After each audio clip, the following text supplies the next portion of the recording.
Welcome to day 2 of MMA challenge. তো আমরা day 1 এ শিখেছিলাম কীভাবে দাঁড়াতে হয়, আমাদের স্ট্যান্স কীভাবে হবে এবং তার সঙ্গে সঙ্গে আমাদের গার্ডটা কীভাবে রাখতে হবে।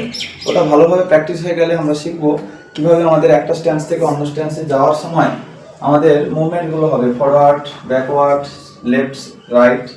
তো আমাদের লিড লেগ সামনে ছিল, যেটা সেই লিড লেগটা যেটা পয়েন্ট করা যেদিকে সেদিকে প্রথম টানতে হবে। একই পরিমাণে সেম ডিস্টেন্সে আমাদের পেছনের পাটাকে আস্তে করে টানতে হবে।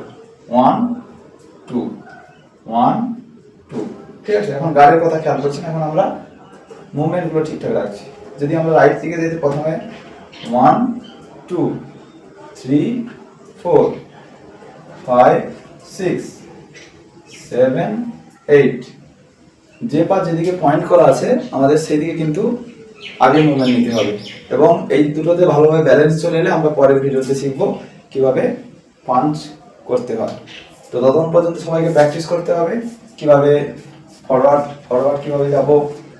আমরা খুব তাড়াতাড়ি এরকম ট্রেনে নিতে যাবো না, আমরা ধীরে ধীরে প্র্যাকটিস করব। প্রথমে 1 2 3 4, আবার 1 2 3 4, এভাবে করে ফরওয়ার্ড, ব্যাকওয়ার্ড, লেফটওয়ার্ড, রাইটওয়ার্ড এগুলো আমাদের প্র্যাকটিস করতে হবে। এগুলো হয়ে গেলে তারপরে আমরা এর সাথে প্রথমে আমরা পাঞ্চিংয়ের সঙ্গে সম্পর্কে